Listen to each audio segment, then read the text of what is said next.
大家好，这里是看的说。我们今天的话题是关于肌肉纤维的分类。通过这个话题，你可以鉴别你每天的运动是否能给你带来想要的效果。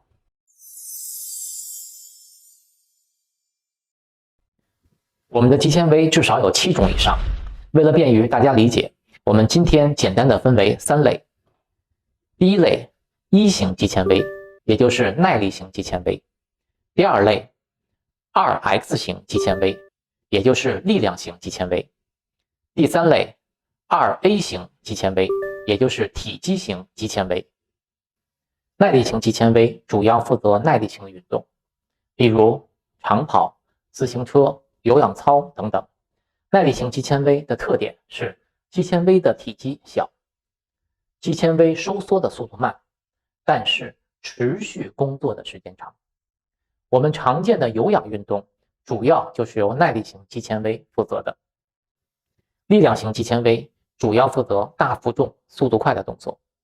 力量型肌纤维的特点是收缩速度快，肌纤维的体积中等，肌纤维收缩的持续时间非常短，一般不超过6秒钟。对于有特殊训练目标的人，例如投掷、跳远、跳高、举重等项目的运动员，会有意识地锻炼力量型肌纤维。力量型肌纤维是竞技体育中最重要使用的肌肉纤维类型。体积型肌纤维就是我们时常在健身房里撸铁训练的那部分肌肉纤维类型。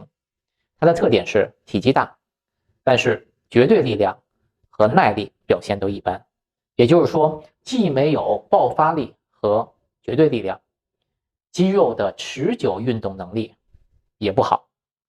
说白了，这部分肌肉纤维在今天的社会中主要是用来观赏的肌肉。这3部分肌纤维会按照一定的比例分布在你身体每一块肌肉里。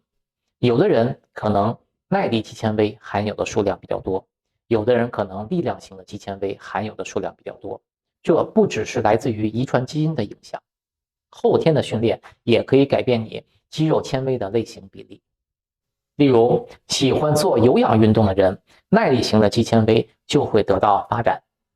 相反，它的力量型肌纤维和体积型肌纤维因为没有受到压力，所以这2部分肌肉纤维的比例就会减少。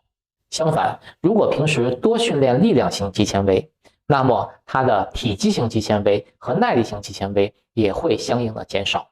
种瓜得瓜，种豆得豆，你的肌肉纤维类型来自于你训练的种类，你肌肉纤维比例的不同来自于你训练内容的不同。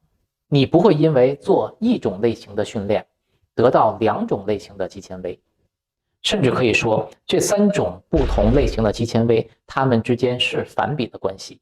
例如同样是跑步项目，马拉松、400米、100米的运动员，他们的体型是完全不同的。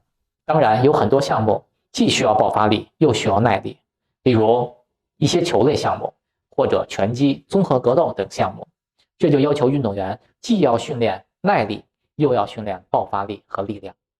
如果你的运动是为了获得好体型，那么你就应该进行体积型肌纤维的训练。如果你运动的时间花在训练力量型肌纤维和耐力型肌纤维，那么你就事倍功半了。不知道大家目前主要训练的是哪种类型的肌纤维呢？请在留言区告诉我，我们来聊聊。好，我们来总结一下今天的话题。我们的肌肉纤维大概可以分为3个类型：1型肌纤维，也就是耐力型肌纤维；2X 型肌纤维，也就是力量型肌纤维；2A 型肌纤维，也就是体积型肌纤维。不同的训练方法会让不同的肌肉纤维得到发展。如果你想改变体型，那么你的训练重点应该放在2A 型肌纤维，也就是体积型肌纤维的训练上。